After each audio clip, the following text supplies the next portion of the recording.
প্রিয় দর্শক, ফুটবল ইতিহাসে এমন রাত খুব কমই আসে। মিয়ামি গার্ডেন্স তখন সাক্ষী হচ্ছে এক অবিশ্বাস্য ফুটবল মহাকাব্যের। 2026 বিশ্বকাপের তৃতীয় স্থান নির্ধারণী ম্যাচ, যেখানে মুখোমুখি হয়েছিল পরাশক্তি ইংল্যান্ড এবং ফ্রান্স। কিন্তু এটা শুধু ম্যাচ ছিল না, এটি ছিল ফুটবলের এক অকল্পনীয় গোলের হাটবাজার। দুই দল মিলে মোট 10টি গোল। এমন রোমাঞ্চের প্রত্যাশা কি কেউ করেছিলেন? 2026 বিশ্বকাপে এ পর্যন্ত কোনো ম্যাচেই 10টি গোল হয়নি।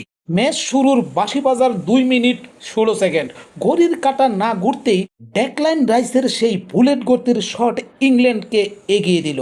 বিশ্বকাপ ইতিহাসের অন্যতম দ্রুততম গোল। যেন ম্যাচের সুরটা তখনই বেঁধে দেওয়া হয়েছিল। এরপরই শুরু হলো আসল লড়াই। ইংল্যান্ড আর ফ্রান্সের আক্রমণ যেন কোনোভাবেই থামছিল না।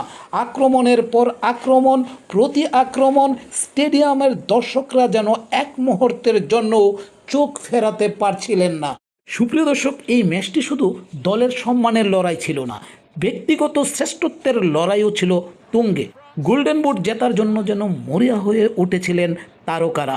একদিকে জুড বেলিংহাম আর হ্যারিকেনের নিখুঁত ফিনিশিং, অন্যদিকে ক্লিয়ান এমবাপ্পের বিদ্যুতের মতো গতি।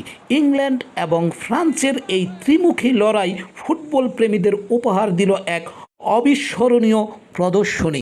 10টি গোল একটি বিশ্বকাপ ম্যাচে, এমন দৃশ্য বিরল। মিয়ামি গার্ডেন্সের সেই রাত ফুটবল ইতিহাসের চিরস্থায়ী হয়ে থাকবে। ইংল্যান্ড আর ফ্রান্স প্রমাণ করে দিল তৃতীয় স্থান নির্ধারণী ম্যাচও হতে পারে ফাইনালের চেয়েও বেশি আকর্ষণীয়। আপনারা যারা এই অবিশ্বাস্য গোলের উৎসবটি দেখেছেন, নিশ্চয়ই এই স্মৃতি আজীবন মনে রাখবেন। ফুটবলের জয় হোক, গোল উৎসবের জয় হোক। আল্লাহ হাফেজ।